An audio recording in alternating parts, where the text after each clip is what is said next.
The sun was a merciless orb, hanging low and casting long skeletal shadows across the dusty expanse of the Arizona Territory.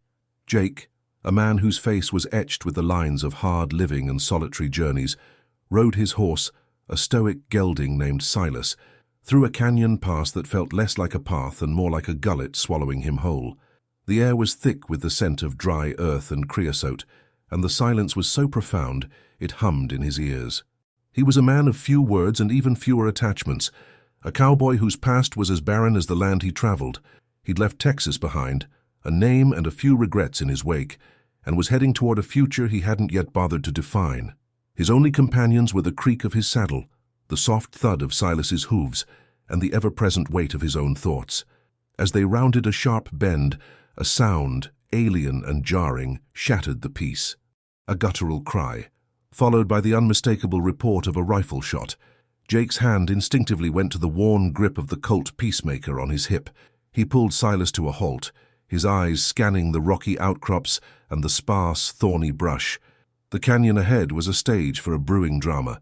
Through a narrow crevice in the rocks he saw them, 3 men, their faces obscured by bandanas, their movements quick and brutal.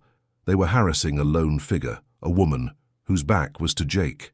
Her form was immense, a towering silhouette against the canyon walls. They were trying to bind her hands, their foul curses echoing off the stone. The sight of the attacker's cruelty stirred something in Jake, a long dormant instinct for justice that he'd tried to bury. He wasn't a hero, he was a survivor.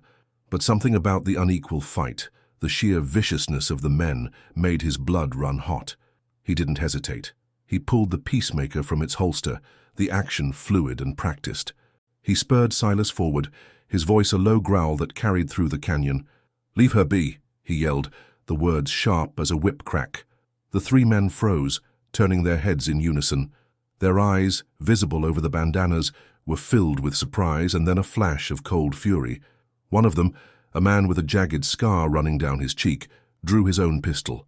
Jake didn't wait. He fired a single, precise shot. The bullet hit the man's gun hand and he screamed, dropping his weapon and clutching his mangled fingers.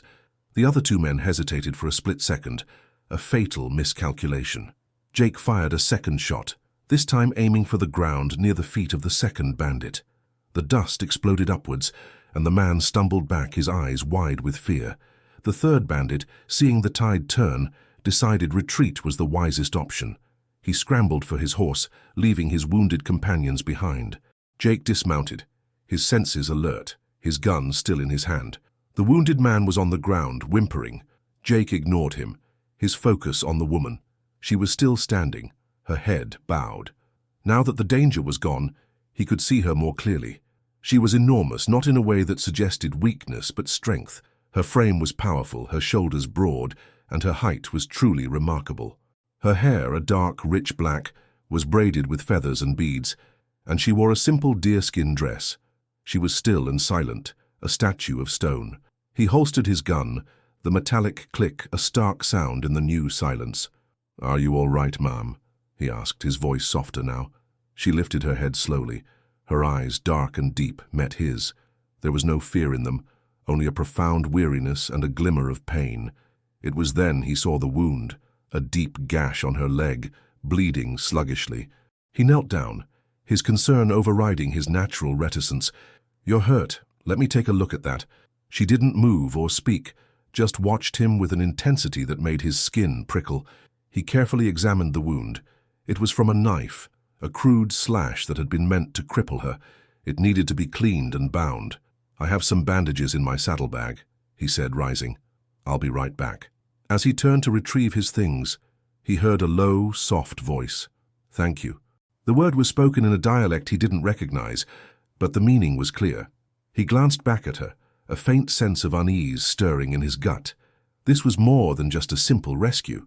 He had just saved a native woman, a stranger, in a land where white men and native tribes often lived in a state of tense coexistence or outright conflict. He was an outsider in every sense of the word, and yet, for the first time in a long time, he felt a strange, undeniable pull to stay. He knew with a certainty that settled in his bones that this single act of defiance had just changed the course of his life, pulling him into a story that was not his own. The sun had sunk below the horizon, painting the sky in a final fiery blaze of orange and purple before giving way to the cool, dark embrace of night. Jake worked meticulously, his calloused hands surprisingly gentle as he cleaned and bound the deep knife wound on the woman's leg. He used a flask of whiskey to disinfect the gash, and she winced a sharp intake of breath but made no other sound. Her stoicism was remarkable, a testament to her strength and resilience. She was a woman who was used to pain, a woman who had faced adversity and had refused to be broken. "It's a deep one," he said quietly, his gaze focused on the task. "But it's clean. It should heal fine if you don't put too much weight on it." He spoke to her as if she could understand, his voice a low, comforting rumble. She watched him, her eyes unblinking in the fading light. He'd learned her name was Ayanna. She'd told him as much, the single word a breath of wind in the heavy silence. He'd introduced himself as Jake, and she'd simply nodded. The language barrier was a formidable wall between them, but the universal language of pain and care was easy to understand. It was a silent conversation, a dialogue of trust and vulnerability that transcended words. After he finished, he offered her some jerky and a drink from his canteen. She accepted, her movements slow and deliberate, a quiet grace in her every action. As she ate, her silence was no longer unsettling, but had a weight to it, a quiet strength that filled the small clearing. He sat a short distance away, his rifle across his lap, watching the stars begin to pepper the darkening sky. The two men he'd shot at had vanished into the night, their threats swallowed by the desert. He didn't expect them to return any time soon. He thought about leaving. It was the sensible thing to do. His own path was clear, or at least it had been, but Ayanna couldn't walk. The wound was too severe. He couldn't just leave her to fend for herself, not out here, not with bandits on the prowl. His conscience, a thing he rarely listened to, pricked at him. It was a small, insistent voice that refused to be silenced. "Where are you headed?" he asked, the words feeling clumsy in his mouth. Ayanna pointed a long, graceful finger to the northeast. "Tribe," she said, the word a soft murmur, a whisper of a new world. Kaibab. Jake knew of the Kaibab, a small tribe of Paiute people who lived in the high plateaus and canyons of the area. They were known to be peaceful, but fiercely independent. He also knew they were wary of outsiders, especially white men. He swallowed hard. The thought of venturing into a tribal territory filled him with a mix of apprehension and curiosity. It was a world entirely foreign to him, a stark contrast to the lawless, gun-slinging existence he'd always known. "I can take you," he said, surprising himself. The words came out before he had a chance to think them through. She looked at him, her expression unreadable. For a long moment she said nothing, the only sound the crackle of a small fire he'd built. Then she nodded once, a gesture that spoke volumes. The trust she placed in him was a heavy burden, but it also felt like a reward. It was a quiet acknowledgement of his humanity, a silent thank you for his kindness. The next morning, as the sun began to warm the earth, Jake helped Ayanna onto his horse, Silas. It was a difficult process. Her size and the pain from her leg made it awkward, but he was patient and she was determined. He decided to walk, leading Silas by the reins. It would be a slower journey, but it was the only way. As they moved through the canyons, the landscape began to change. The harsh, arid desert gave way to patches of sagebrush and juniper trees. The air grew cooler, and the scent of pine was a welcome change from the dust. Ayanna, perched on his horse, was a silent sentinel. She pointed out landmarks, her hand gestures and a few fragmented words guiding him through the winding paths. She seemed to know this land intimately, every rock, every turn. It was her home, and he was just a visitor. The realization was humbling. He was a man who considered himself self-sufficient, a master of his own fate, but here he was utterly dependent on her knowledge to navigate. They traveled all day, the silence between them a comfortable rhythm. He noticed small things about her, the way her eyes softened when she pointed out a hawk circling overhead, the quiet strength in her hands, the way she would look at the land with a sense of reverence that he had never seen before. She was more than just a giant woman or a native. She was a person, a woman of her people, with a life and a story he couldn't even begin to comprehend. As dusk fell, they reached a rise that overlooked a wide green valley. In the distance, wisps of smoke curled lazily into the sky from a cluster of teepees. Ayanna pointed, a faint smile on her lips. "Home," she whispered, her voice a mixture of relief and fatigue. For a moment, Jake felt a flicker of a different kind of apprehension, a premonition that he was not just bringing a woman home, but stepping into a world he was not meant for. He was a cowboy, a loner. He was about to enter a tribe, a family, and a community. He had no idea what awaited him.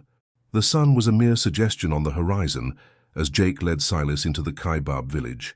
The air, crisp and cool, carried the scent of wood smoke and roasting meat. Children, their faces painted with curiosity and caution, stopped their games to stare. Women working by the fires looked up, their expressions a mix of surprise and concern. Jake felt every eye on him, a weight heavier than any saddlebag. He was the white man, the outsider, leading a horse with one of their own on its back. Ayana, seeing her family, let out a soft cry of relief. A man, his face deeply lined and his hair tied back with a leather band, rushed forward. He was older, his movements filled with the quiet authority of a leader. He was Ayana's father, the chief. He spoke to her in their language, his words a rapid, worried stream. She answered in kind, her voice low and strained. She pointed at Jake, and the chief's gaze shifted to him, his eyes like polished obsidian. They held no hostility, but a deep, penetrating scrutiny. Jake dismounted and stood his ground, his hands open and visible. He had learned long ago that in a world of mistrust, honesty was the most reliable weapon. The chief approached him, his face a mask of solemn inquiry. He spoke, his voice grave, the words foreign but the tone clear. "Who are you? Why are you here?" "My name is Jake," he said, his voice steady. "Your daughter was ambushed. I helped her. She's hurt." He gestured to Ayana's leg. The chief nodded slowly, his eyes never leaving Jake's. He turned and gave a command, and several young men came forward to help Ayana down from the horse. Her mother and other women rushed to her side, their worried whispers a backdrop to the tense silence. Once Ayana was safely in her family's teepee, the chief gestured for Jake to follow him to the center of the village, where a fire crackled, casting dancing shadows on the faces of the elders who had gathered. The council was a solemn affair. The elders, their faces wizened and their eyes filled with the wisdom of generations, sat in a circle. Jake was an interloper in a sacred space. The chief, whose name was Nakai, spoke at length in their language, his gestures telling the story of the ambush and the rescue. He spoke with a quiet intensity, and Jake understood without words that he was presenting Jake's actions as an act of great courage, but also one of profound consequence. Ayana, despite her injury, was brought out, supported by her mother. She spoke to the council, her voice clear and strong. She told them how Jake had saved her, how he had bound her wounds and brought her all this way, protecting her. She spoke of his silence, his strength, and his respect. Jake felt a warmth spread through his chest. She wasn't just telling them what he did. She was telling them who he was, or at least who he had been to her on their journey. After she had finished, the elders began to speak, their voices a low murmur, their gazes shifting between Ayana and Jake. He didn't understand the words, but he felt the weight of their discussion. Nakai listened intently, his expression unreadable. Finally, he raised his hand, and the murmuring ceased. The silence was absolute. Nakai spoke to Jake, his voice firm and his words deliberate, each one a stone dropped into a still pond. "You saved her. You brought her home. Our law is old. You are a stranger, but you have brought life back to our village. For this we must thank you, but you have brought a new path. Ayana is the protector of our people. Her strength is our strength. The one who has saved her is now linked to her fate. The spirits have guided you here. The council has spoken. You must stay. You must join our family. You will be her husband." The words, spoken in halting but clear English, hit Jake with the force of a physical blow. The air rushed out of his lungs. He stared at Nakai, then at Ayana, who met his gaze, her expression solemn. He was a man who prized his freedom above all else. He had run from every attachment, every responsibility. The thought of being bound to a woman, a tribe, a life he didn't know, was a foreign, terrifying concept. He opened his mouth to protest, to explain, to run, but the words caught in his throat. He looked at Ayana, the woman whose life he had saved. She was strong, beautiful, and now she was to be his. The tradition was ancient, their decision final. He was a man who had chosen to be alone. Now his choice had been taken from him, replaced by a path he never saw coming.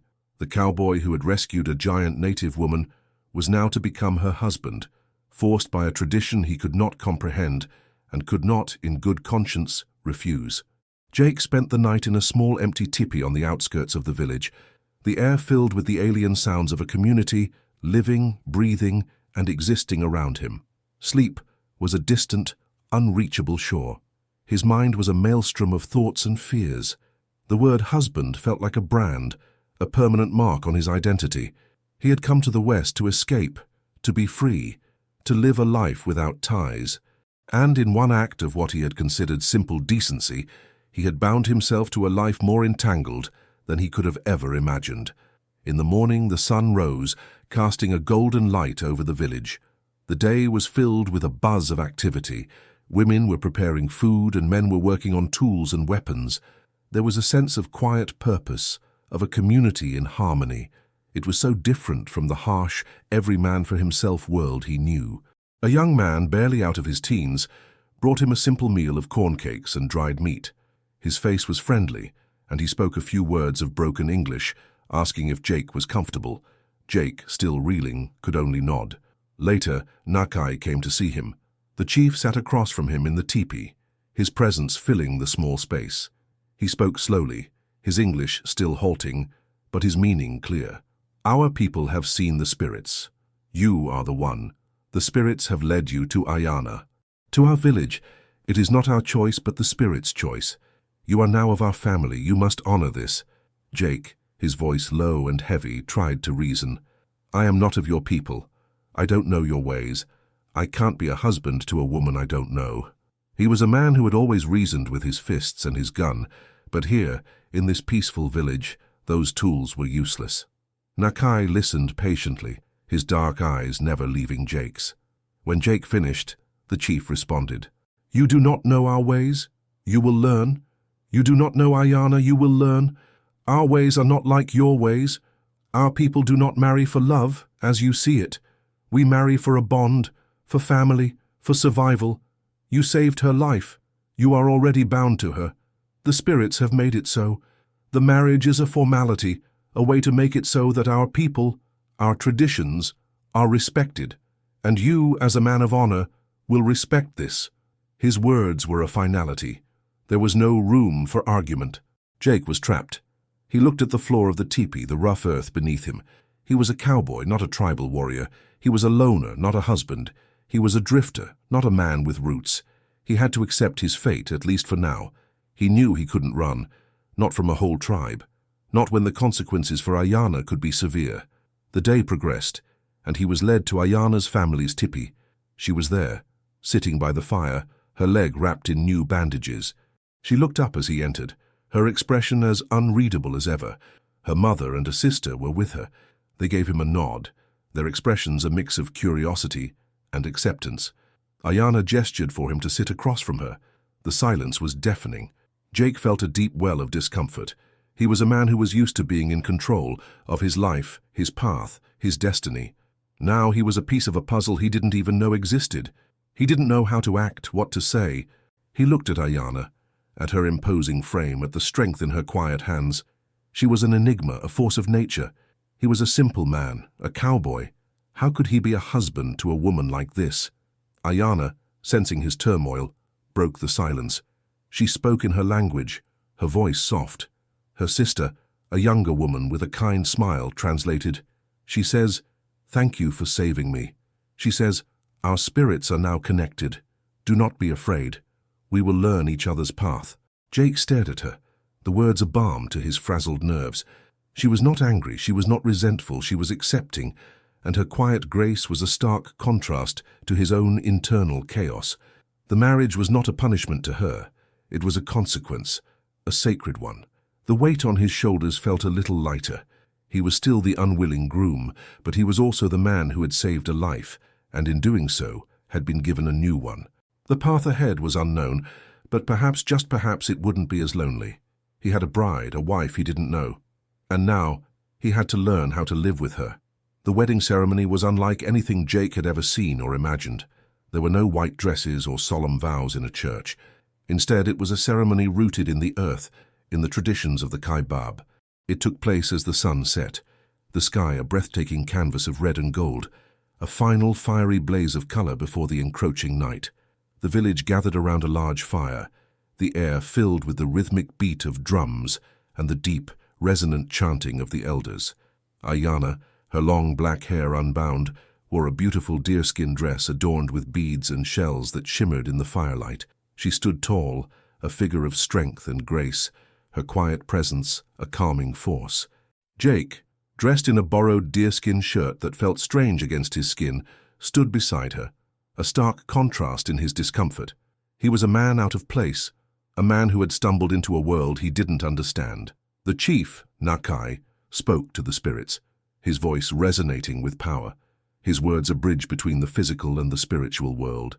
He spoke of two rivers meeting, of two paths becoming one, of a man from the outside world finding his way to a new home. He took a handful of red earth and a handful of white earth and mixed them together in a bowl, a symbol of their union, a physical representation of two different worlds coming together. He then tied their hands together with a leather thong, a physical representation of their new bond. The fire crackled, the drums beat a steady rhythm, and the village watched, their faces lit by the firelight, their eyes filled with a new sense of hope and a quiet curiosity. Jake felt an overwhelming sense of unreality. This wasn't a dream, it was his life, irrevocably changed. After the ceremony there was a feast. The air was filled with laughter, music, and the smell of roasted meat. The community was celebrating, but Jake felt like an outsider looking in, a guest at his own wedding. He sat with Ayanna and her family, eating a meal that tasted like ash in his mouth. Ayanna, still quiet, seemed to sense his unease. She leaned in and spoke in a low voice, her words now a little more clear. "My family," she said, gesturing to the people around them. "Your family now." Her words were a simple truth, a quiet promise of a new life. He looked at the faces, some still wary, but many with a new sense of acceptance. A young man, a brother of Ayanna's named Kitchi, came to him with a bowl of food. He sat beside Jake and spoke, his English a little better than Nakai's. "You are not alone, brother. We are your family."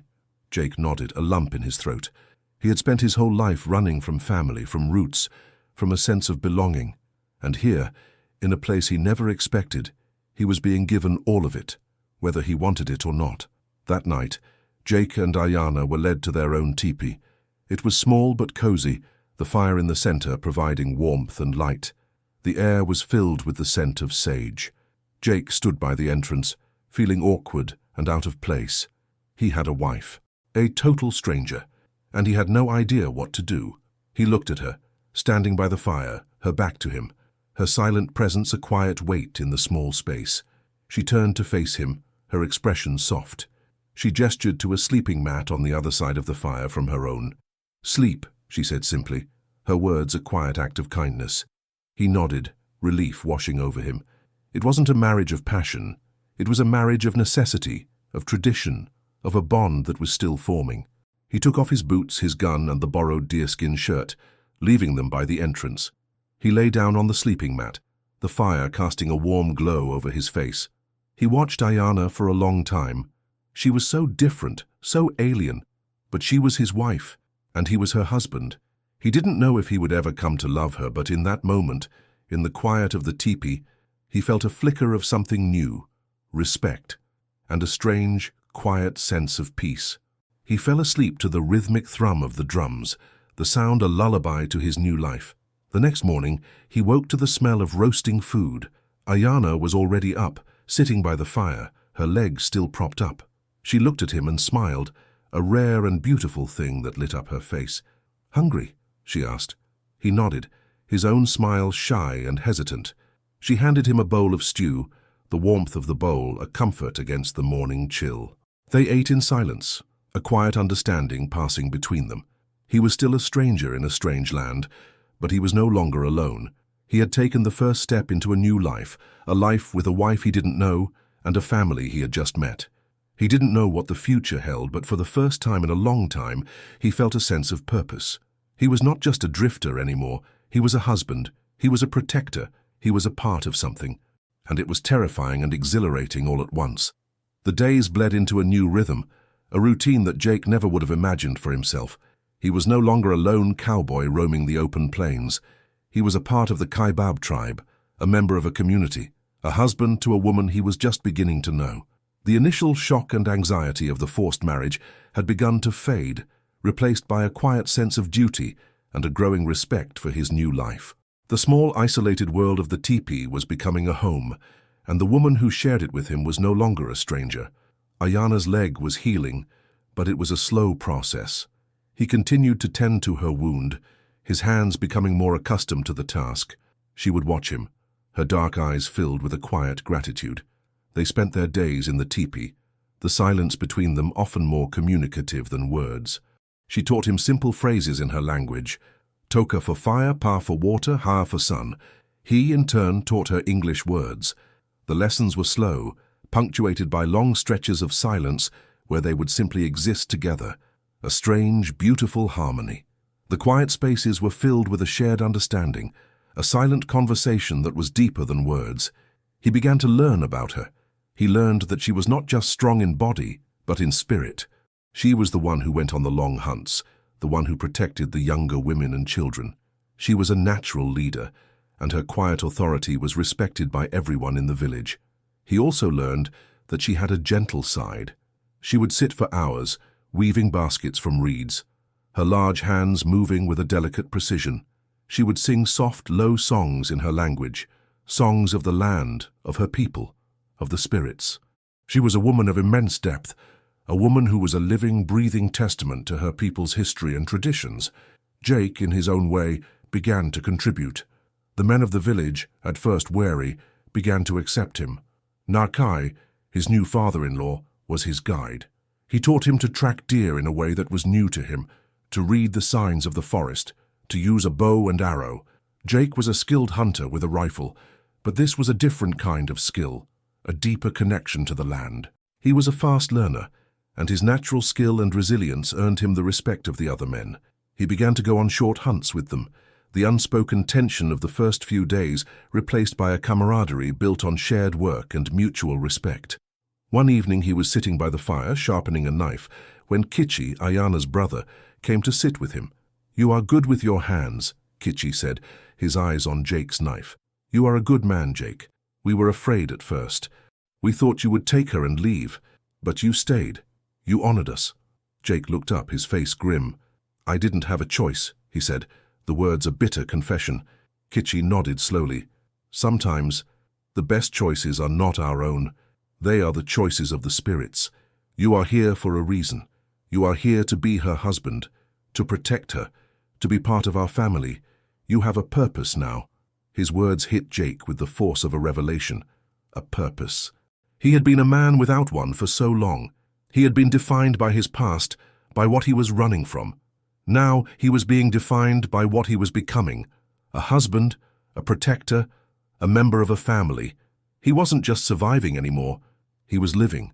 He looked at Ayana, who was sitting across the fire, her head bent in concentration as she wove a basket. She was his wife. He still didn't know her. Not really. But he was no longer a stranger to her, and she was no longer a stranger to him. The forced marriage, a thing he had so dreaded, was slowly but surely becoming a bridge, a way for two very different people from two very different worlds to find a way to meet in the middle. He didn't know what the future held, but for the first time in a long time he felt a sense of hope, a flicker of something that could one day become love.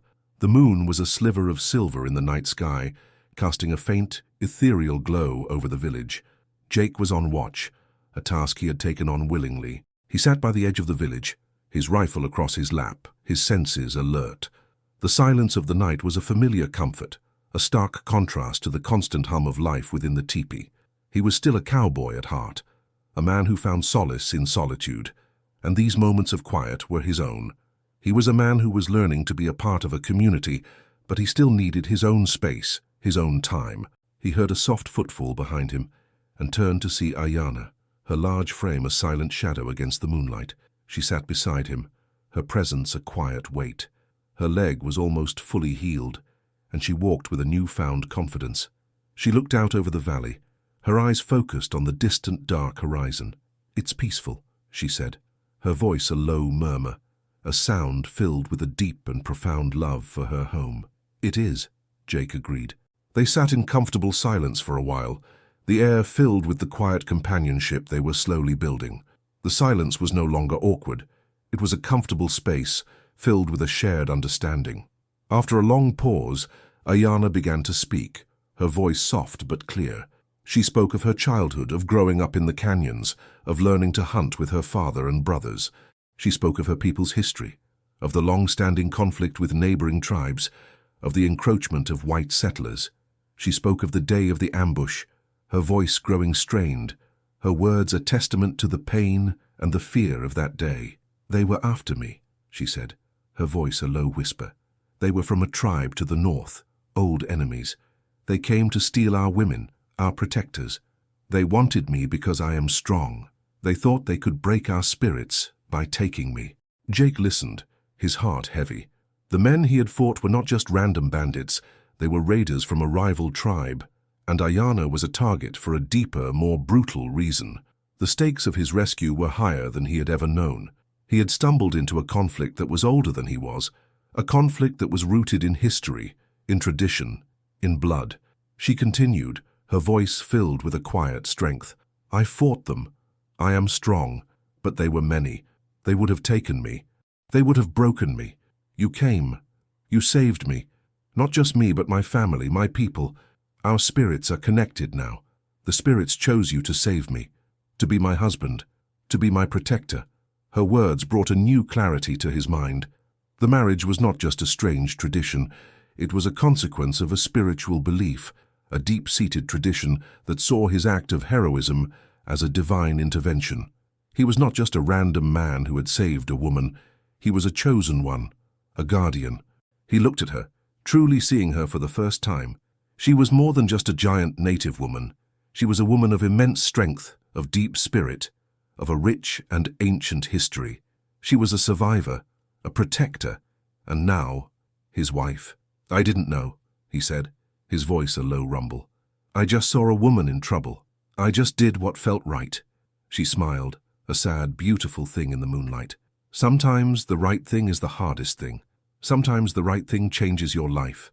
It changed mine, and it changed yours." He had no words to argue. She was right. His life was changed. The past, with all its solitude and emptiness, was a distant memory. He had a new purpose, a new role, a new wife. He didn't know what the future held, but for the first time he wasn't afraid.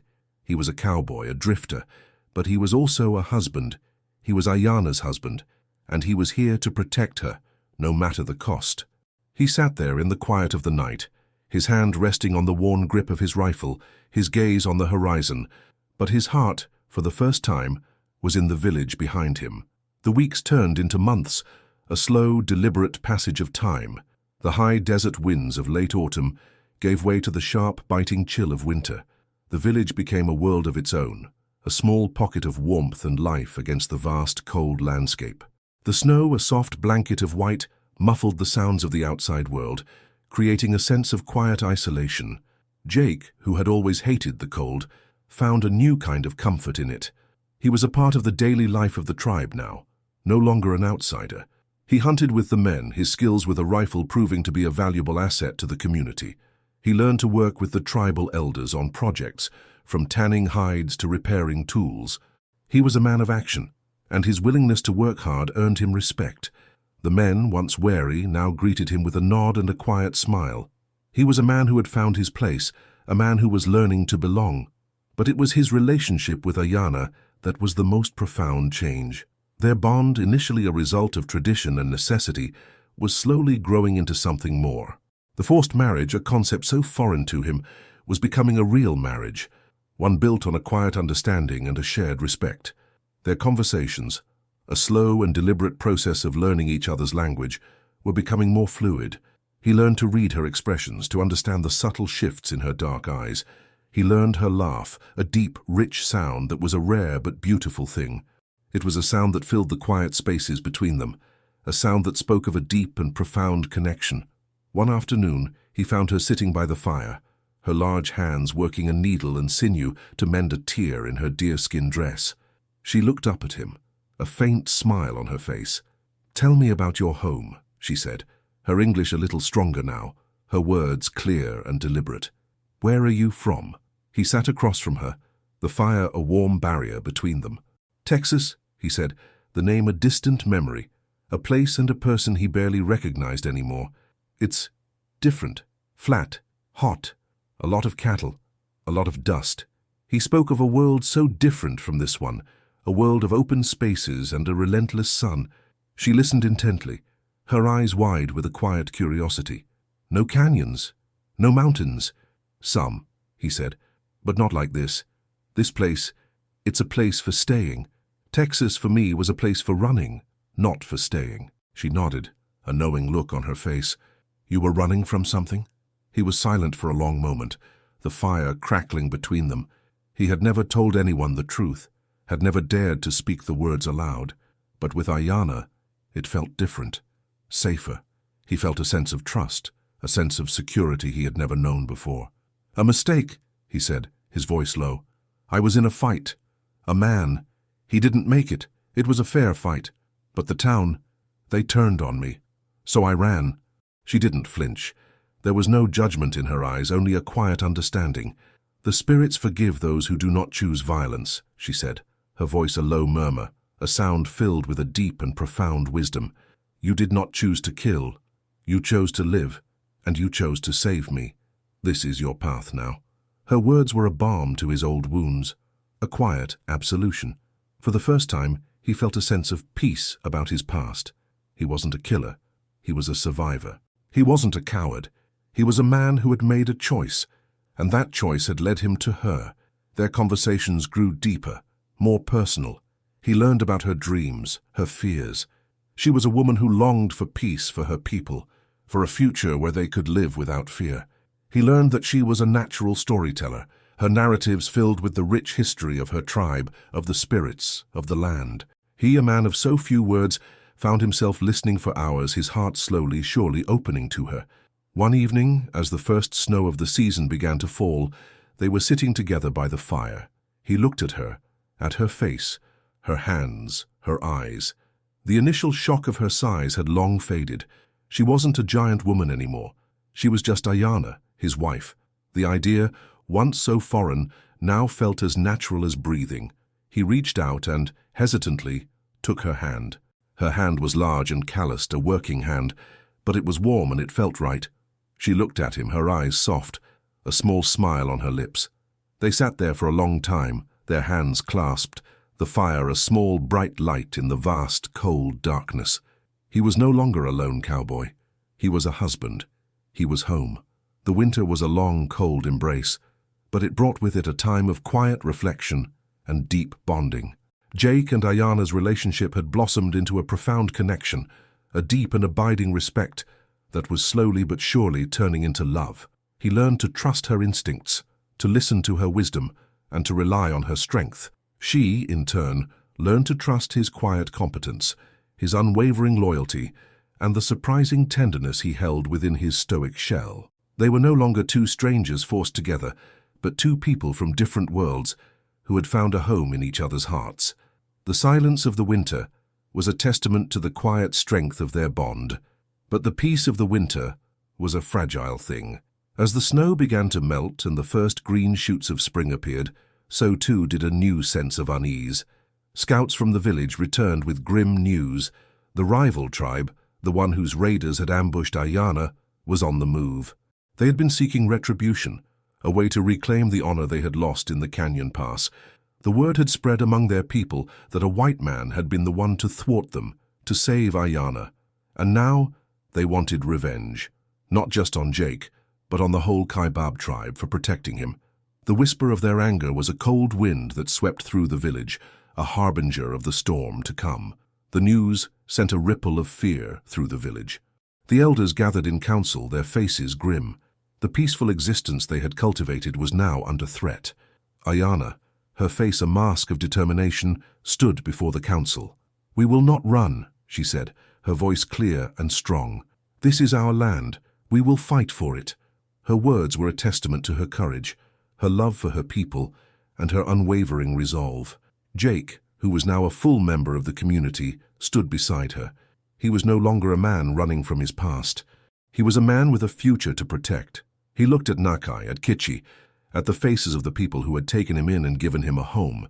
He looked at Ayana, at the woman who was his wife, his partner, his reason for being here.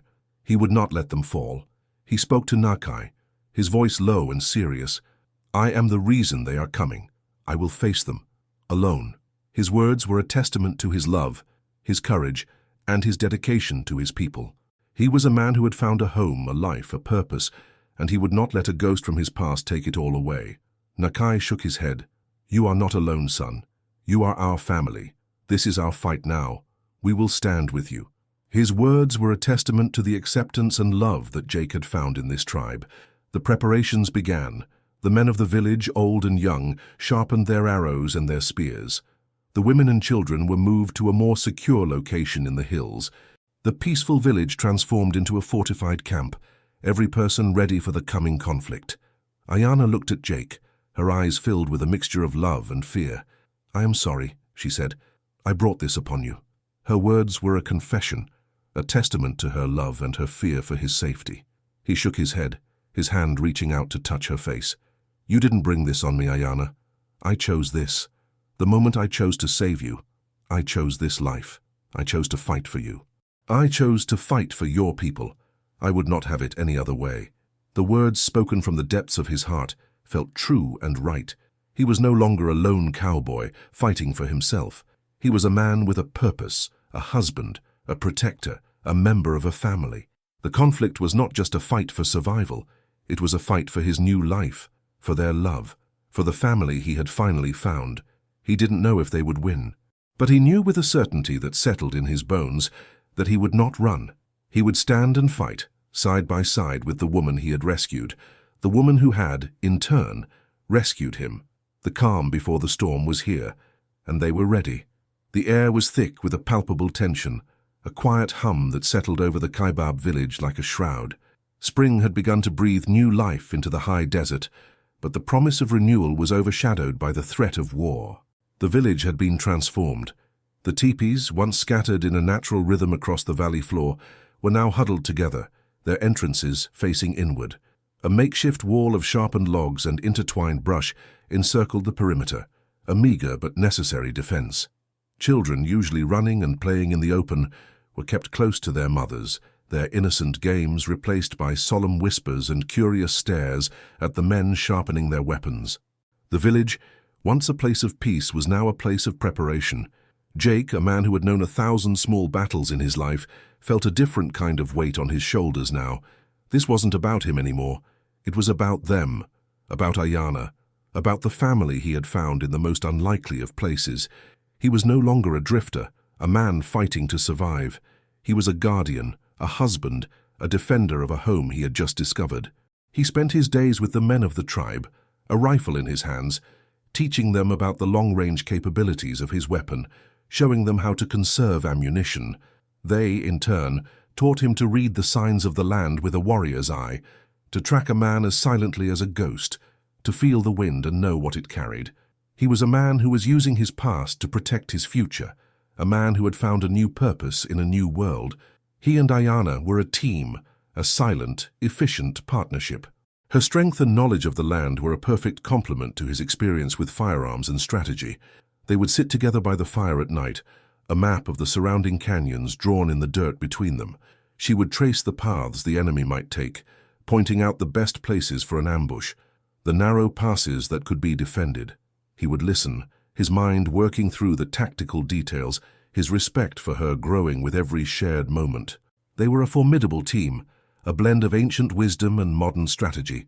The forced marriage, a thing that had once been a source of so much pain and resentment, was now a source of immense pride. It had been the catalyst for a new life, a new purpose, a new identity. One evening, as the last light of day faded, Ayana looked at him, her dark eyes filled with a solemn calm.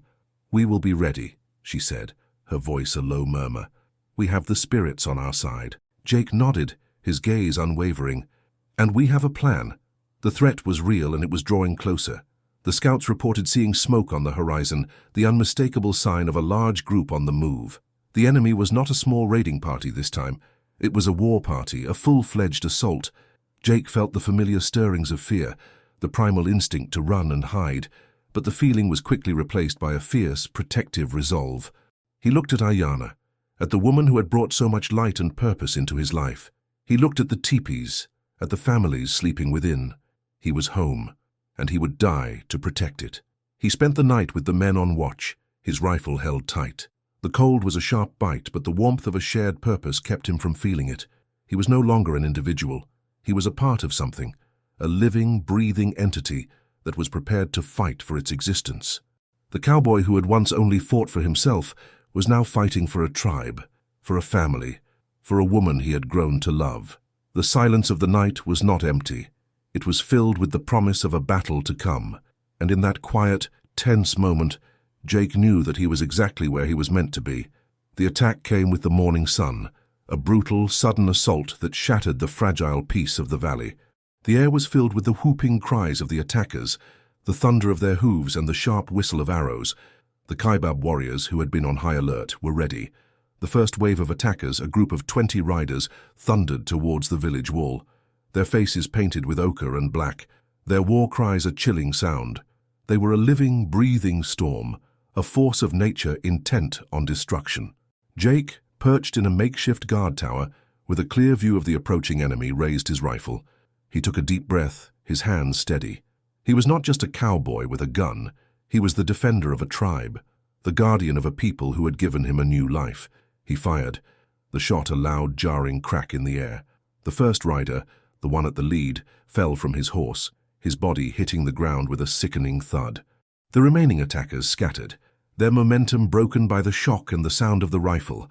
The unexpected technology, the jarring noise, was a weapon in itself, a psychological blow that threw the enemy into confusion. The Kaibab warriors, armed with bows and spears, let loose a volley of arrows, a swarm of dark-tipped death that rained down on the confused enemy. The attackers, who had expected a simple raid, found themselves facing a well-prepared and well-defended village. They retreated for a moment, regrouping, their war cries now replaced with shouts of frustration and anger. The first assault had been a feint. The main force, a much larger group of 100 men, was now advancing from a different direction, using the canyon walls for cover. They were a more formidable force, a more determined enemy. Ayanna, her large frame, a formidable presence, was in the thick of it, her bow drawn, her eyes fixed on the approaching enemy. She was a natural warrior, her movements fluid and powerful, a living testament to the strength and resilience of her people. She wasn't just a woman, she was a force of nature, a legend in her own right. She moved with the grace of a dancer and the ferocity of a predator, her every movement a silent promise of her people's survival. Jake, from his vantage point, continued to provide covering fire, his shots precise and deliberate. He saw a man with a distinctive scar on his face, the same man he had shot in the hand months ago leading the charge. The man was a ghost of Jake's past, a reminder of the act that had led him to this life. Now he was here to finish the job. The man's hatred was a palpable thing, a tangible force that Jake felt from his distant perch. He was not just a nameless enemy, he was a living embodiment of the violence and the conflict that Jake had been trying to escape. The battle raged for hours. The attackers, relentless in their assault, threw themselves against the village walls. The Kaibab warriors fought with a fierce, protective courage. The sound of battle was deafening, the clash of weapons, the shouts of men, the cries of the wounded. Jake felt a new sense of purpose in the fight. He wasn't just defending a tribe, he was defending his family. He was fighting for Ayanna, for Nakai, for Kichi, for every person who had shown him kindness and acceptance. He was fighting for a life he had never known he wanted, a life that was now the most precious thing in the world. In the heat of the battle, he saw a group of attackers breach the wall, their movements swift and deadly. Ayanna was in the middle of it, a warrior queen fighting for her people. He saw one of the attackers, a man with a large club, raise his weapon to strike her down from behind. Jake didn't hesitate. He pulled his rifle to his shoulder and fired. The bullet hit the man in the chest and he fell, his club clattering to the ground. Ayanna, turning at the sound, saw the man fall and looked up at Jake, her eyes a silent thank you. Their bond, forged in the crucible of a forced marriage, was now a bond of fire, of shared survival, of a love that was deeper and more profound than either of them could have ever imagined. The attackers, realizing the village was more prepared than they had anticipated, began to retreat. The battle was over for now, but the victory was a fragile one. The enemy had been repelled, but they would return. The village was bruised but not broken.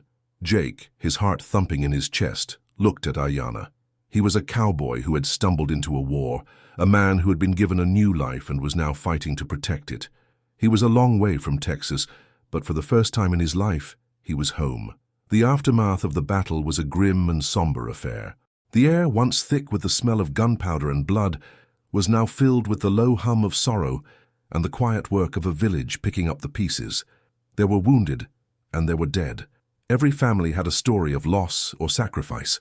Jake, his body aching and his mind still reeling from the chaos, helped tend to the wounded, his hands, once used to mending fences and building fires, now used to binding wounds and offering a comforting hand. He was a man who was learning to be a healer, a man who was learning to be a part of a community. Ayanna, a natural leader, moved through the village with a quiet strength, her presence a balm to the wounded spirits of her people. She spoke to the families of the fallen, her voice low and filled with empathy. She was a warrior, a protector, and a healer all at once. She was a woman who was a living testament to the strength and resilience of her people. Jake watched her, his heart swelling with a mixture of pride and a profound love. This was the woman he was married to. This was the life he had been given. The council of elders gathered, their faces etched with the fatigue of battle and the weight of their responsibility. Jake and Ayanna were called to speak. Nakai, their chief, spoke with a solemn grace. Our enemies have been turned back, but they will return. They will not forget this defeat. We must prepare. His words were a grim warning, a reminder that the war was not over, that the fight was far from finished. Jake stepped forward. They were looking for me. I am the reason they came. I will leave. I will draw them away from you. I will not put you in danger again. His words were a testament to his love, his courage, and his dedication to his people. He was a man who had found a home, a life, a purpose, and he would not let a ghost from his past take it all away. A murmur of protest rose from the council. Ayanna, her eyes fixed on his, stepped forward, her voice clear and strong. You will not leave. You are my husband. You are of this tribe. You are family. We will not abandon you. We will not let them win. She turned to the elders. He is right. They seek him. We will not hide from them. We will face them. Together. Her words carried a weight of authority that silenced the murmurs. The elders looked at Nakai, who nodded slowly. She is right, he said. The spirits have brought you here. The spirits will protect you. We will face them as one. We will not run. The decision was made. They would stay and they would fight, but they would not be caught off guard again. Jake and Ayanna began to plan. They knew the terrain intimately now. They knew the canyon passes, the hidden springs, the rocky outcrops. They would use the land as their weapon. They would set traps, create ambushes, and use their knowledge of the enemy's tactics against them. Jake and Ayanna were a formidable team. She was the soul of the resistance, the one who rallied the people and reminded them of their strength. He was the mind, the one who planned the strategy and used his knowledge of the modern world to give them an advantage. He taught the young men how to build simple snares and traps from materials found in the canyon. He showed them how to use smoke signals to communicate over long distances. They were a people who had always relied on their traditions, and now they were willing to learn new ways to ensure their survival. One evening, as the stars began to pepper the sky, Jake sat with Ayanna by their teepee. The silence between them was no longer awkward, but a comfortable space filled with a deep, shared understanding. She looked at him, her hand reaching out to touch his arm. You are brave, she said, her voice soft, to fight for us, to stay. He shook his head, his hand reaching out to clasp hers. I'm not brave, he said, his voice a low rumble. I'm a man protecting his home, a man protecting his wife. Her eyes filled with a tenderness that was more powerful than any battle cry. The cowboy who had stumbled into a forced marriage had found something he never thought he would have, a purpose, a home, a love, and he would do everything in his power to protect it. The days following the first attack were a blur of preparation. The village was a hive of activity, a community united by a single purpose, survival. The men, under Jake and Ayanna's guidance, worked tirelessly, their hands calloused and their faces grim with determination. The women, their faces set in a mask of silent strength, prepared food and water, their quiet work a crucial part of the war effort. The children, their fear replaced by a quiet awe for the adults, watched, their games now a mimicry of battle. Jake, a man who had always prided himself on his independence, found himself thriving in the midst of this shared purpose. He was no longer a lone wolf. He was a part of a pack, and he was ready to do whatever it took to protect it. He worked with Kitchi and the other young warriors, teaching them to handle the simple rifles that the tribe had acquired over the years. He taught them to shoot from a distance, to use cover, to work as a unit. They were quick learners, their natural hunting instincts a perfect foundation for modern warfare. He was a man who was using his past to protect his future, a man who had found a new purpose in a new world. Ayana, her leadership skills honed in her years as a protector of her people, was the heart of the resistance. She was the one who rallied the women, teaching them to gather and store water, to make and mend clothing, to prepare and preserve food. She was the one who spoke to the elders, reassuring them that their traditions would be respected, that their future was in their own hands. Her strength was a beacon, a shining light in the darkness of fear. She was a woman who was a living testament to the strength and resilience of her people. One afternoon, Jake found her by the river, her large hands working a fishing net. She looked up at him, a faint smile on her face. "You are a good teacher," she said. "The men listen to you. They trust you." He sat beside her, the sound of the river a soft murmur. "I'm just a cowboy with a gun," he said, his voice low. She shook her head, her hand reaching out to touch his arm. "No," she said, her eyes meeting his. "You are more. You are a leader. You have shown them a new way to fight, a new way to live. You have given them hope." Her words were a weight of responsibility, a testament to the trust she had placed in him. He was no longer just a man who had rescued her. He was a man who had been given a new purpose, a new identity. He was a husband, a protector, a leader. He was home. Their planning sessions grew more intense. Ayana, her mind a sharp and strategic instrument, would suggest new ambush points, new ways to use the terrain to their advantage. Jake, his knowledge of the enemy's tactics a valuable asset, would refine the plans, adding details about flanking maneuvers and diversionary tactics. They were a formidable team, a blend of ancient wisdom and modern strategy. The forced marriage, a thing that had once been a source of so much pain and resentment, was now a source of immense pride. It had been the catalyst for a new life, a new purpose, a new identity. One evening, as the moon rose over the canyon, they stood together on a high ridge, looking out over the valley. The wind was a cold whisper, carrying with it the scent of distant campfire smoke. The enemy was closer now. The final battle was imminent. He looked at her, at the quiet strength in her face, at the unwavering resolve in her eyes. He reached out and took her hand, his heart filled with a love that was a fierce and protective fire. "We will win," he said, his voice a vow. "I will not let them take this from us." She squeezed his hand, her gaze locked with his. "We will not," she said, her voice a low rumble. "We are Kaibab. We do not surrender." The silence between them was a promise of a future they would fight for, a future together. The final confrontation was drawing near. And Jake, the cowboy who had been forced to become a husband, was now ready to become a warrior, a protector, a man fighting for the life he had been given. The sun was a mere suggestion on the horizon, a cold grey light cutting through the pre-dawn stillness. The air was heavy with a sense of foreboding, a palpable tension that settled over the canyon like a shroud. The final battle was here. The enemy, a war party of 100 warriors, was moving through the canyon pass, their movements swift and silent. They were a force of nature, a living, breathing testament to their strength and their ferocity. They were confident, their past victories a testament to their strength. They had no idea they were walking into a trap.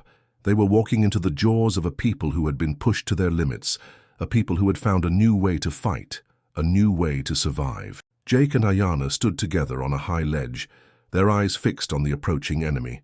Below them, the Kaibab warriors were positioned in strategic locations, their bows drawn, their spears ready. They were not just a tribe. They were a living, breathing entity, a force of nature. Jake, his rifle held tight, watched the approaching war party. He saw the man with the scar, the one who had tried to kidnap Ayana, leading the charge. The man was a ghost of a past life, a past he was now ready to bury forever. He was a final challenge, a final test, a final chance to lay the ghosts of the past to rest. Ayanna looked at him, her eyes filled with a fierce love and an unwavering resolve. She was a warrior, a protector, a woman who would fight for her family, for her home, for her husband. "Be safe," she whispered, her voice a low murmur, a sound filled with a deep and profound love. He nodded, a silent promise. "You too." They were not just a cowboy and a native woman. They were two souls, two minds, two hearts, united by a common purpose. They were a team, a family, a force of nature. He raised his hand, a signal to the warriors below. Ayanna, her own hand raised, gave a signal to the men on the other side of the canyon. The trap was set. The air was filled with a sense of anticipation, a silent, tense moment before the storm. The wind, once a gentle whisper, was now a silent, watchful observer. The sun, a distant orb, was a silent witness to a battle that would change the course of a people's future. The first sound was a sharp, cracking report from Jake's rifle. The man with the scar, the one at the head of the war party, fell from his horse, his body hitting the ground with a sickening thud. The enemy, shocked and confused, halted their advance. It was the signal. It was the sound of a new era, a new way of fighting. From the rocks above, a storm of arrows rained down on the enemy. The Kaibab warriors, using the terrain to their advantage, rained down a torrent of death and destruction. The enemy, caught in a narrow pass with no escape, were thrown into a panic. They were skilled warriors, but they were no match for a planned and coordinated ambush. The battle was a short, brutal affair. The enemy, realizing they were outmatched, began to flee. Jake, his rifle still in his hands, watched them run. This was not a victory of brute force. It was a victory of strategy, of a people who had used their knowledge of the land and their unity to defeat a larger, stronger enemy. It was a victory of a cowboy who had found a new purpose, a new way to fight, a new way to live. After the last of the enemy had disappeared, a cheer rose from the Kaibab warriors. It was a cheer of victory, of survival, of a people who had fought and won. Jake looked at Ayanna, her face streaked with dirt and sweat, her eyes shining with tears of relief and joy. He walked to her, and in a moment of pure, unadulterated emotion, he pulled her into his arms. The forced marriage was a distant memory. He was holding his wife, the woman who had brought him so much. The village celebrated that night. The fire was large and bright, and the air was filled with the sound of drums and songs of victory. The cowboy who had stumbled into a tribe was now a hero, a man who had fought for them, who had given them a new future. Jake sat with Ayanna, his hand clasped in hers, a sense of peace settling over him that he had never known. The past was gone. The future was here.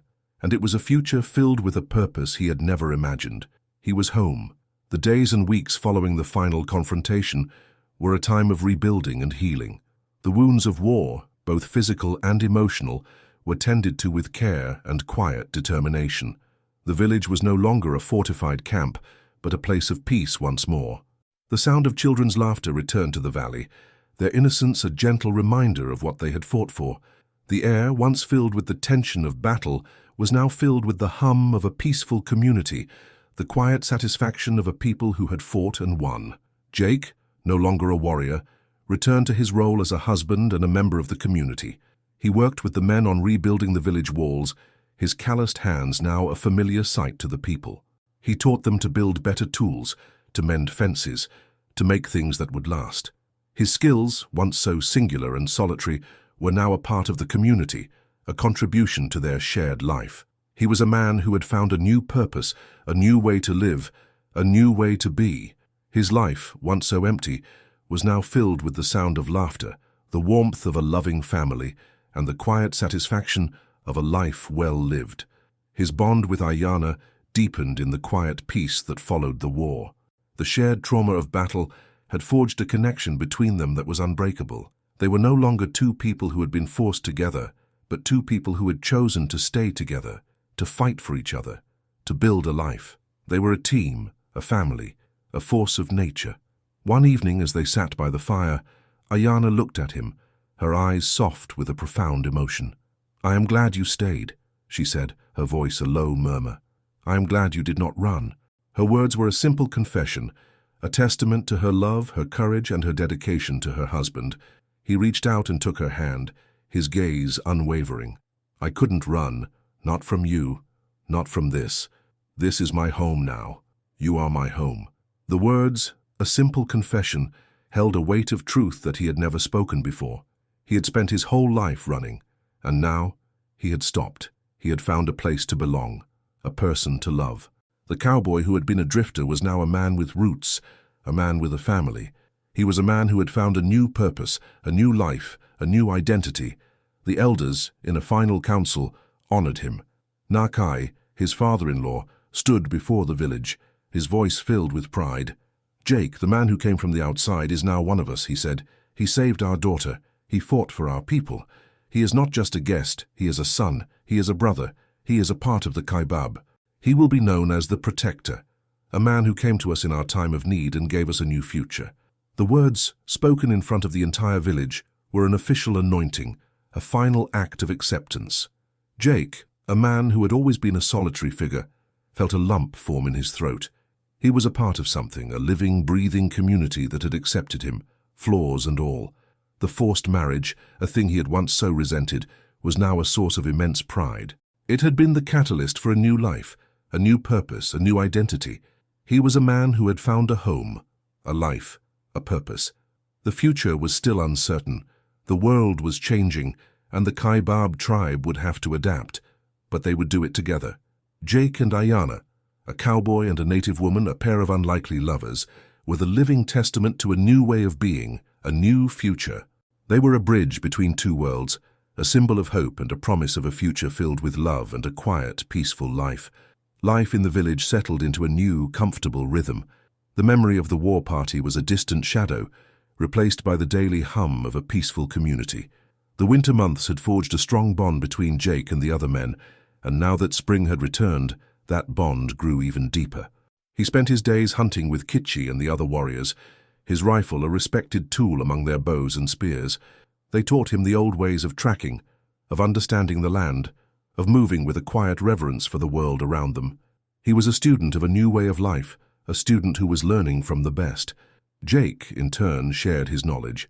He showed them how to set up simple traps to catch small game, how to build a fire with a single match, and how to preserve meat in a way that would last through the long summer months. He was a bridge between two worlds, a man who respected the old ways and brought with him a new way of doing things. He was no longer just a warrior. He was a valuable member of the community, a teacher, a friend. His life, once so solitary, was now filled with the camaraderie of a shared purpose, a shared life. His relationship with Ayana continued to grow. Their forced marriage, a thing that had once felt so strange, was now the most natural thing in the world. They were partners, a team. They would spend their evenings together, sitting by the fire, talking about their day, their dreams, their future.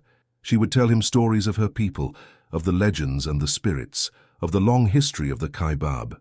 He would listen, his heart open to her words, his mind filled with a new understanding of the world. He was a man who was learning from a woman who was a living testament to a long and rich history. He, in turn, told her stories of his life, of Texas, of the long, lonely roads, of the life of a cowboy. She would listen, her eyes wide with a quiet curiosity. She had only ever known her world, her village, her family. He was a window to a world she had never seen, a world that was both frightening and fascinating. They were two souls, two minds, two hearts, united by a common purpose. They were a living testament to the power of a shared journey. One afternoon, Ayana came to him, a serious expression on her face. "I have something to show you," she said. She led him to a small clearing near the river, a place where a small, clear spring flowed from the rocks. There, nestled in the shade of a large oak tree, was a small round lodge made of bent saplings and hides. It was a sweat lodge, a sacred place of purification and prayer. "This is for you," she said, her voice soft. "My father and my brothers helped me build it. It is for you, a place for you to be alone, to be with your spirits." Jake, a man who had always sought solitude, was touched beyond words. He looked at her, at the quiet love in her eyes. She had understood his need for a space of his own, a place to be alone with his thoughts. He reached out and, with a gentle hand, touched her face. "Thank you," he said, his voice thick with emotion. "This is the greatest gift you could have given me." He was home, he was a husband, he was a member of a tribe, and he was loved. The cowboy who had been a drifter for so long had finally found a place to stay, a person to love, a life to live. He was a man who had found his purpose, his home, his love. The peace of the valley was a precious but fragile thing. It was a stillness built not on the absence of threat, but on the recent, hard-won defeat of it. The memory of the war party was still fresh, but the day-to-day work of living had pushed it to the background. However, the world beyond the canyon walls was a different story. More and more settlers were moving west, their hunger for land a relentless tide that was slowly but surely encroaching on the native lands. The Kaibab, a small and peaceful tribe, were not immune to the changes, and the winds of progress whispered of an impending storm. The elders, sensing the shift, knew they couldn't simply rely on their warriors' strength or their natural defenses. They needed knowledge. They needed to understand this encroaching tide. In a final, somber council, the elders made a difficult decision. They needed to send a scout, a man who could venture out into the world of the white man and learn its ways, a man who could speak their language, understand their complex customs, and act as a bridge between two vastly different worlds. The choice was clear. Jake. He was the only one. He was a man of two worlds, a cowboy by birth, a native by choice. Jake was summoned to the council. Nakai, his father-in-law, spoke with a heavy heart, his words echoing the gravity of the situation. "My son," he began, his voice a low rumble, "you are a part of us now. You have fought for us, you have bled for us, but you are also from the other world. The world is changing, and we are not a people who fight without knowing our enemy. We need a man to go out, to talk to them, to learn about their ways. We need to tell them that we are a people of peace. You are the only one who can do this." Nakai's eyes, filled with a mixture of pride and apprehension, rested on Jake. The mission wasn't just a task, it was a sacred trust, a mission to secure the future of the entire tribe. Jake's heart filled with a complex mixture of fear and a profound sense of duty. He was a man who had left his past behind, a man who had found a new life, a new family, but now he was being asked to return to the world he had fled, to be a bridge between two cultures. He looked at Ayana, her face a mask of solemn understanding. There was no anger, no resentment in her gaze, only a quiet resolve. She knew this was a part of his destiny, a necessary journey that he had to take. She was proud. She was a woman who understood the sacrifices that had to be made for the sake of the family. She knew that in order to protect what they had built, Jake had to risk losing it. The next morning, as the sun began to paint the sky in a soft, ethereal light, Jake and a young warrior named Tuma set out. Tuma, a friend of Kitchi, was a skilled warrior and a fast learner, and he was as curious about Jake's world as Jake had been about his. They rode for days, the familiar landscape of the canyon giving way to the vast open plains. The journey was a silent testament to the changing world around them. Jake, who had once been a lone wolf, felt a sense of camaraderie with Tuma. He taught the young warrior about the new world, about the strange iron tracks that cut through the land, about the tall wooden buildings that reached for the sky. They finally reached a small, dusty town, a place of wooden buildings and dirt roads. Jake felt a sense of unreality. This was his old world, the world of saloons and sheriffs, of laws and guns. He was no longer a cowboy. He was a Native American scout, a representative of a peaceful people. The townspeople looked at them with a mixture of curiosity and suspicion. Jake, in his borrowed deerskin clothing, was an anomaly, a strange figure from another world, a walking contradiction in a land that was built on a simple, often brutal, black and white code. He and Tuma spent a week in the town, a week of careful diplomacy and subtle observation. They traded for supplies, spoke to the people, and learned about the changing world. They learned about the treaties, about the land disputes, about the growing conflict between the settlers and the native tribes. Jake, with his knowledge of both worlds, was able to bridge the gap, to speak to the townspeople in their own language, to tell them about his people, about their desire for peace. He wasn't just a messenger, he was a human face to a people they only knew through rumor and fear. He told them about his life, about how he, a white man, had found a home and a family among the Kaibab. His story, a living testament to the possibility of peace, resonated with some, fostering a fragile sense of goodwill. The week was a success. They had learned a great deal, and they had managed to foster a sense of goodwill with the townspeople. As they rode back to the village, Jake felt a sense of pride. He was no longer just a cowboy. He was a diplomat, a bridge builder, a man who was fighting for peace in a world of war. They returned to the village to a hero's welcome. The elders listened to their reports with a grim understanding. The world was changing, and they would have to change with it. But they had a man, a bridge builder, a man who was a part of both worlds. They had Jake, and he was home. The information Jake and Tuma brought back to the village was a sobering wake-up call. The world was changing at a rapid pace, a relentless, unstoppable force. The white settlers were a relentless tide, their hunger for land an insatiable force. The treaties and agreements they were making with the tribes were often one-sided, filled with loopholes and hidden agendas, and the conflict was growing more and more violent. The Kaibab, a small and peaceful tribe, were caught in the middle, a small boat on a vast and stormy sea. The defeat of the war party had been a temporary reprieve, but the real war, the war of progress and manifest destiny, was just beginning.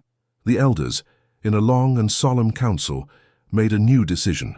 They would not fight. They would not surrender. They would negotiate. They would use Jake's unique position as a man of two worlds to try and secure a lasting peace.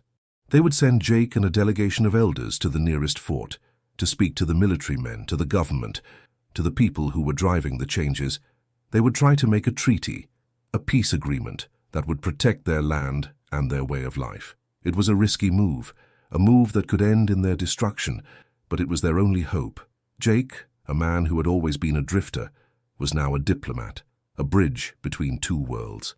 He was a cowboy who had become a Native American, and now he had to use his past to protect his future. He would be the voice of his people, the man who would speak for their survival. The burden of this responsibility was immense, a weight heavier than any saddlebag he had ever carried. He looked at Ayanna, her face a mask of solemn understanding. She was not angry or resentful. She was proud. She was a woman who knew that her husband was the only one who could do this, the only one who could save their people. The journey to the fort was a long and difficult one.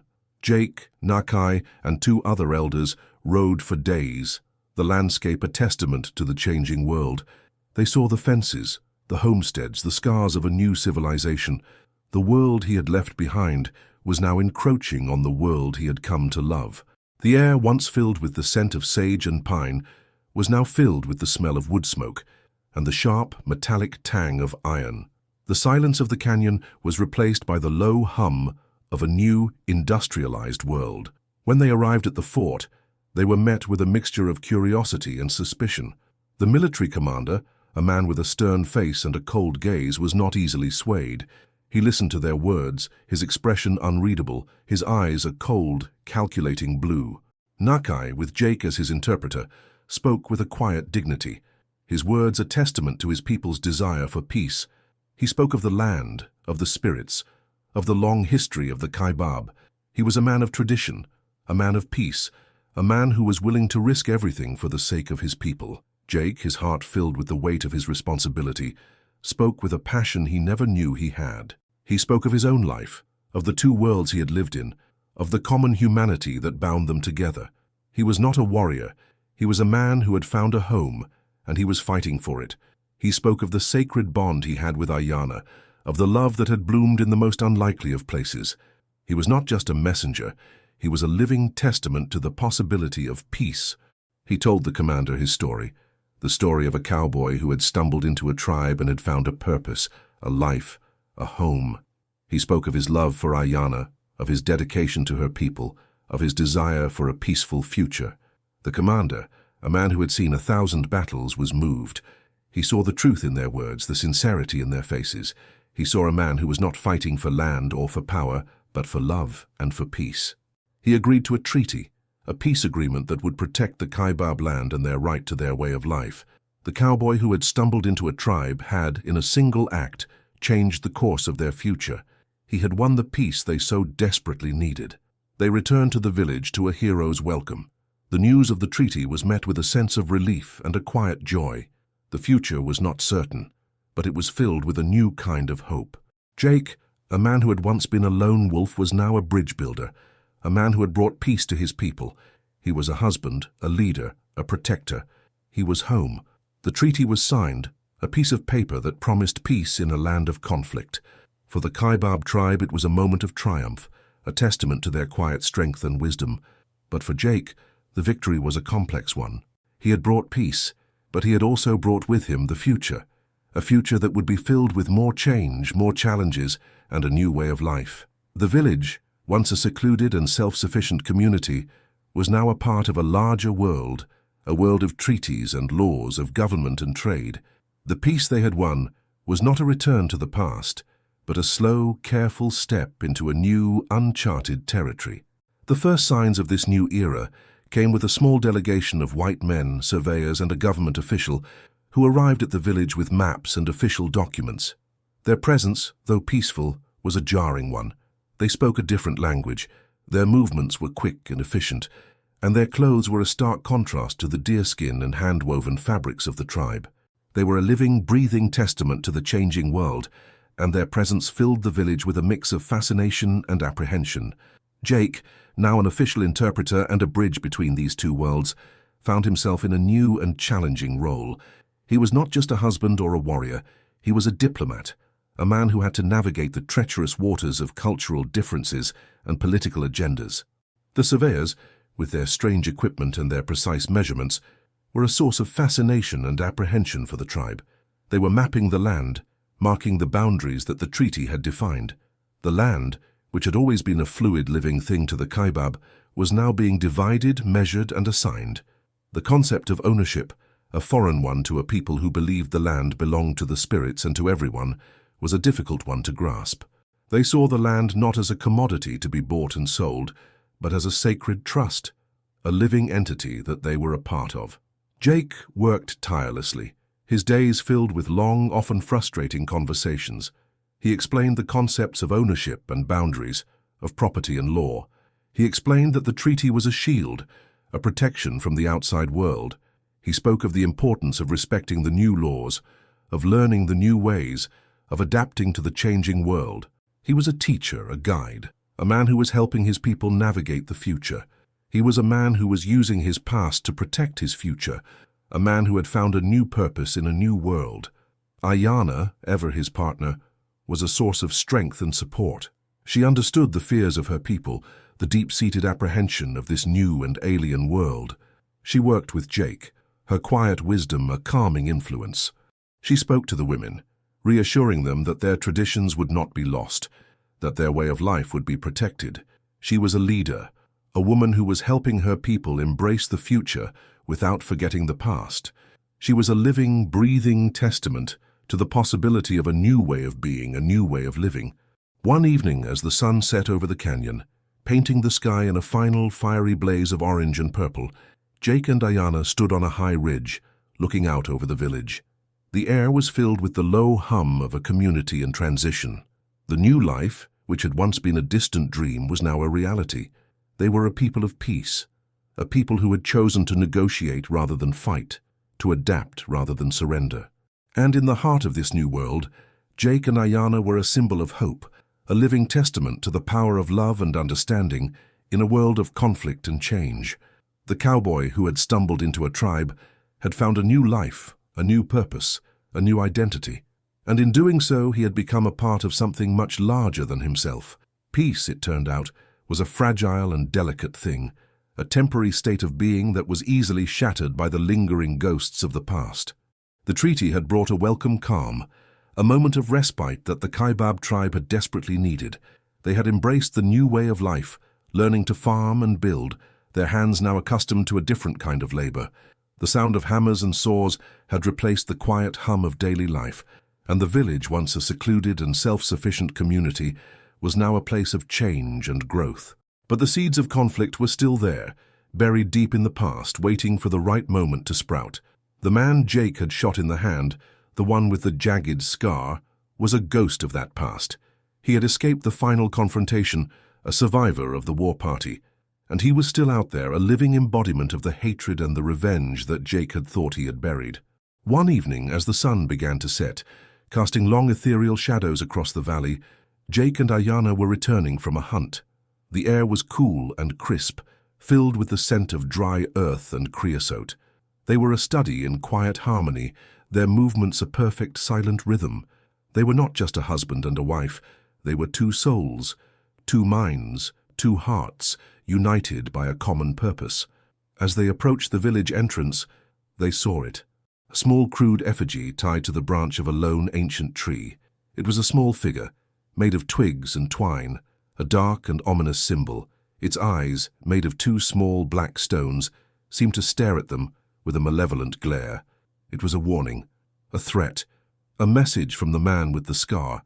He was back, and he was not alone. The sight of the effigy sent a ripple of fear through the village. The peace they had worked so hard for, the peace they had fought and died for, was now threatened by a single vengeful man. The elders, in a hurried council, made a difficult decision. They could not risk the treaty. They could not risk the peace they had won. They would not fight. They would hide. They would move the village. They would abandon their homes, their fields, their new way of life, all for the sake of survival. The idea, once a necessity, was now a sign of defeat. Jake, ever the protector, disagreed. "He is my problem," he said, his voice firm, his eyes filled with a fierce resolve. "I will face him, alone. I will not let him bring war to our people again." His words were a testament to his love, his courage, and his dedication to his people. He was a man who had found a home, a life, a purpose, and he would not let a ghost from his past take it all away. Ayana, her face a mask of worry, supported his decision. She knew that this was a battle he had to fight, a ghost he had to lay to rest. She knew that he could not be a man of peace until he had dealt with the man of war. She also knew that he would not fight alone. She was his partner, his wife, his other half. She would not let him face this battle alone. She would be by his side, a warrior and a partner, a woman who would fight for her family, for her home, for her husband. The next morning, as the sun rose over the canyon, painting the sky in a final fiery blaze of orange and purple, Jake set out. His rifle was in his hand, and his heart was heavy with a sense of duty. He was not a cowboy seeking revenge. He was a husband, a protector, a man who was fighting to protect the peace he had won. He was a man who had to face his past in order to protect his future. He was a man who was no longer alone. Ayana, her heart filled with a quiet resolve, followed him, her steps silent and her bow and arrows in her hand. This was her fight too. This was their fight. They were two people from different worlds, two souls, two minds, two hearts, united by a common purpose. They were a team, a family, a force of nature. They were Ayana and Jake, and they were here to finish the fight. They moved through the canyons and the open plains, their movements a perfect, silent rhythm. They were a testament to the power of love, understanding, and a shared purpose. The pursuit of the man with the scar was a tense and grueling affair, a silent, tense pursuit that lasted for days. He was a cunning and experienced tracker, a ghost in the vast, unforgiving landscape. He was leading them on a wild chase, trying to wear them down, to tire them out, to lead them into a trap. But Jake and Ayana were a formidable duo. Her knowledge of the land, her deep understanding of the subtle signs of nature, was a perfect complement to his experience with tracking and survival. He knew how to read the tracks of a man, to understand his movements, his intentions. She knew how to read the whispers of the wind, the movements of the animals, the secrets of the land. They moved as one, a silent, efficient hunting machine. They were not just a cowboy and a native woman. They were two souls, two minds, two hearts, united by a common purpose. They were a force of nature, a testament to the power of love and partnership. They were a team, a family, a force of nature. They were Ayana and Jake, and they were here to finish the fight. They finally caught up with him in a small, desolate canyon, a place of red rock and dry earth, a place where the sun was a merciless orb and the wind was a hot, dry whisper. The canyon was a natural amphitheater, a perfect place for a final confrontation. The man with the scar was waiting for them, his face a mask of hatred and his eyes filled with a vengeful fire. He was not alone. He had two men with him, two figures from his past, two men who had escaped the final battle and were now here to avenge their defeat. They were a final challenge, a final test, a final chance to lay the ghosts of the past to rest. The confrontation was a silent, tense affair. The two men, armed with rifles, stood on a high ledge, their faces grim and their eyes filled with a predatory hunger. They were not just men. They were a living embodiment of the hatred and the revenge that Jake had thought he had buried. The man with the scar stood in the center, a coiled snake, a man who was ready to strike. "You came," he said, his voice a low hiss, a sound filled with scorn and hatred. "I knew you would. I knew you would come to finish the fight." Jake, his heart thumping in his chest, stepped forward. "This is between you and me," he said, his voice low and steady, his eyes locked with the man's. "Let them go. Let this end." He was not a man of violence. He was a man of peace. He was a man who had found a home, a life, a purpose, and he would not let a ghost from his past take it all away. The man with the scar laughed, a dry, humorless sound. "It will not end until you are dead," he said, his voice filled with a final, chilling resolve. "You took our women. You took our land. You will pay for what you did." His words were a final challenge, a final act of hatred. He was not just a man seeking revenge. He was a man who had lost everything, a man who had nothing left to lose. Ayanna, her bow drawn, stepped forward. "He did not take our land," she said, her voice clear and strong, her eyes filled with a fierce, protective fire. "He fought for our peace. He is my husband. He is one of us. You will not hurt him." Her words were a testament to her love, her courage, and her dedication to her husband. She was not just a woman. She was a warrior, a partner, a force of nature. The man with the scar laughed again, a sound filled with scorn. "A woman? A giant woman who needs a white man to fight her battles? You are a fool." His words were a trigger, a final act of disrespect. Ayanna, her eyes filled with a fierce, protective fire, let loose an arrow. The arrow, a streak of silent death, flew through the air and hit the man with the scar in the chest. He looked down at the arrow, a look of surprise on his face, and fell. His two companions, shocked by the suddenness of his death, hesitated for a moment. It was a fatal mistake. Jake, his rifle held tight, fired a shot, and the first man fell. Ayanna, a blur of motion, sent a second arrow, and the second man fell. The fight was over. The ghost of the past was finally laid to rest. Jake and Ayanna stood in the silence of the canyon, their hearts filled with a profound sense of relief and a quiet sadness. They had won, but the victory had come at a price. They were not just a cowboy and a native woman. They were a team, a force of nature, a living testament to the power of a shared purpose. They were Ayanna and Jake, and they were here to stay. The return to the village was a quiet and solemn affair, a journey of relief and reflection. Jake and Ayanna were no longer just a couple. They were a symbol of the future. They had faced the past. They had defeated their demons, and they had returned victorious.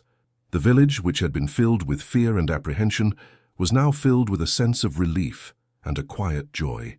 The elders, in a final council, made a new and momentous decision. They would no longer just be a tribe of hunters and gatherers. They would be a people of farmers and builders, of teachers and students. They would embrace the future without forgetting the past. They would learn the new ways, but they would honor the old ones. Jake, a man who had been a drifter for so long, was now a leader. He was a man who had found a purpose, a life, a home. He was a husband, a protector, a teacher. He was a man who was helping his people build a new future. He worked with the young men, teaching them to farm the land, to build new homes, to work with new tools. He was a man who was bringing a new world to a people who had only ever known the old one. He was a bridge between two worlds, a man who was fighting for peace in a world of war. Ayanna, ever his partner, was a source of strength and inspiration. She worked with the women, teaching them to plant new crops, to make new clothes, to learn the new ways. She was a leader, a woman who was helping her people embrace the future without forgetting their traditions. She was a woman who was building a new world for her people, a world of peace and prosperity. She was a living testament to the power of love and partnership. The village, once a small secluded community, was now a place of change and growth. The sound of hammers and saws replaced the quiet hum of daily life. The scent of wood smoke and roasting meat was now mixed with the scent of freshly tilled earth. The future, once a distant and abstract concept, was now a living, breathing reality. The children, once filled with fear, were now filled with a sense of wonder and excitement. They were a new generation, a new way of being, a new future. One evening, as the sun set over the canyon, painting the sky in a final fiery blaze of orange and purple, Jake and Ayanna sat by the fire, their hands clasped, their hearts filled with a profound sense of peace. They had faced so much. They had overcome so much. And now they were here together building a new future for themselves and for their people. The forced marriage, a thing that had once been a source of so much pain and resentment, was now a symbol of hope and a testament to the power of love.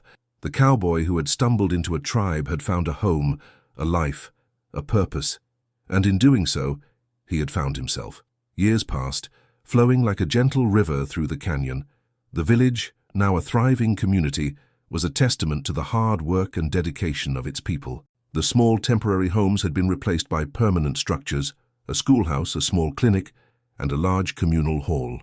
The fields, once barren and dry, were now green with corn and beans, a testament to the new way of life. The Kaibab, once a tribe of hunters and gatherers, were now a people of farmers and builders, of teachers and healers. Jake, now a respected elder, was a man of quiet authority. His face, once so grim and solitary, was now etched with the lines of a life well lived, a life filled with love, family, and purpose. He was no longer just a cowboy. He was a leader, a father, a grandfather. His life, which had once been so empty, was now filled with the sound of children's laughter, the warmth of a loving family, and the quiet satisfaction of a life well lived. He was a living testament to the power of a shared purpose. Ayanna, her large frame still a source of quiet strength, was a matriarch. She was a woman who had seen so much, a woman who had led her people through war and peace, through change and growth. She was a mother, a grandmother, a wise and gentle leader. Her eyes, once so filled with a quiet wariness, were now filled with a deep and profound love. She was a woman who had found her purpose, her home, her love. They had a family, a son, strong and brave like his mother, and a daughter, kind and gentle like her father. The children were a living bridge between two worlds, a testament to the love that had bloomed in the most unlikely of places. They spoke both languages, they knew both cultures. They were a living embodiment of a new future. The grandchildren, a new generation, a new way of being, a new future, were a testament to the power of a love that had changed a tribe, a family, and a man. One evening, Jake and Ayanna sat by the fire, their grandchildren playing at their feet. They were old now, their bodies tired, their faces wrinkled with the wisdom of years. They were a testament to a life well lived, a life filled with love, family, and purpose. They were a living symbol of a new era, a new way of being. They were a living testament to the power of love, understanding, and a shared purpose. They were a living testament to the power of a forced marriage that had bloomed into a love that had changed a tribe, a family, and a man. The years had been kind to Jake and Ayanna, but time, a relentless and unforgiving force, was beginning to take its toll. The bodies, once so strong and resilient, were now tired and weary. The cowboy who had been a man of action was now a man of quiet contemplation. The native woman who had been a warrior was now a woman of quiet grace. They had lived a life of purpose, a life of love, a life that had been a testament to the power of a shared journey. One afternoon, as the sun began to set, casting a warm, golden light over the canyon, Jake and Ayanna went for a ride. They rode Silas, the old gelding, now an old man himself, a quiet, gentle horse who had been a part of their journey from the beginning. They rode in silence, the rhythm of the horse's hooves a familiar and comforting sound. They were not two people on a journey. They were two souls, two hearts, two minds in a quiet communion. They rode to the canyon where it all began, the place where Jake had first seen her, where he had first saved her, the place where his life had changed forever. They stood on a high ledge, looking out over the canyon. The air was cool and filled with the scent of dry earth and creosote. The silence was not empty. It was filled with the memories of a life well lived, a life filled with love, family, and purpose. Ayanna leaned against him, her head on his shoulder. "Do you remember?" she whispered, her voice a low murmur, a sound filled with a deep and profound love. "The first time you saw me?" He smiled, a quiet, peaceful smile. "I remember," he said, his voice low and filled with a profound love. "I remember a cowboy who was lost and a woman who was found. I remember a man who was running and a woman who was waiting. I remember a forced marriage that became a life. I remember a ghost from the past that was laid to rest. I remember a future that was built on love and understanding." She looked at him, her eyes filled with a deep and profound love. "You saved me," she said, her voice a whisper, a sound filled with gratitude. "You gave me a new life." He shook his head, his hand reaching out to touch her face, his gaze unwavering. "No," he said, his voice a quiet vow. "You saved me. You gave me a new life. You gave me a home. You gave me a purpose. You gave me a family. You gave me love." His words were a final testament, a final confession, a final vow. They stood there for a long time, their hands clasped, their hearts filled with a profound sense of peace and a quiet, abiding love. They were two people from different worlds, two souls who had been brought together by fate, by a forced marriage, by a love that had changed them both. They were old now, their bodies tired, but their hearts were full. They had lived a life of purpose, a life of love, a life that had been a testament to the power of a shared journey. They were Ayanna and Jake, and they were home. The final chapters of a life are often written in quiet moments, in the shared memories and the lingering legacy. Jake and Ayanna, a testament to a love that had defied all odds, had left an indelible mark on their people and on the world around them. Their story was a legend, a living, breathing testament to the power of love, understanding, and a shared purpose. Jake, a man who had once been a cowboy, was now a legend, a man who had brought peace to a people, who had built a bridge between two worlds, who had found a home in the most unlikely of places. His life was a story, a living legacy that was passed down from generation to generation. His name, the Protector, was a testament to his love, his courage, and his dedication to his people. His life was a living testament to the power of a shared journey, a testament to the power of a forced marriage that had bloomed into a love that had changed a tribe, a family, and a man. Ayanna, a woman who had once been a warrior, was now a matriarch, a legend in her own right. Her strength, her wisdom, her quiet grace were a living testament to her love for her people and for the man who had changed her life. Her name, the Bridge, was a testament to her willingness to embrace the future without forgetting the past, her ability to build a bridge between two worlds, two cultures, two hearts. Her life was a living testament to the power of a love that had defied all odds, a love that had changed a tribe, a family, and a man. Their children and their children's children were a living testament to their love. They were a new generation, a new way of being, a new future. They spoke both languages, they knew both cultures, they were a living embodiment of a new future. They were a living testament to a love that had changed a tribe, a family, a man. The last of their days were spent in quiet contemplation, in the shared memories of a life well lived. They were a living testament to a love that had started with a forced marriage and had grown into a bond that was unbreakable. They were a living testament to a journey that had started with a cowboy and a native woman and had ended with a husband and a wife, a family, a home. They were buried side by side, on a high ledge overlooking the canyon where it all began, their final resting place a quiet testament to a life filled with love, a life filled with purpose, a life that had been a living legend. Their story was a legend, a living, breathing testament to a love that had defied all odds, a love that had changed a tribe, a family, a man. They were Ayanna and Jake, and they were home, together, forever.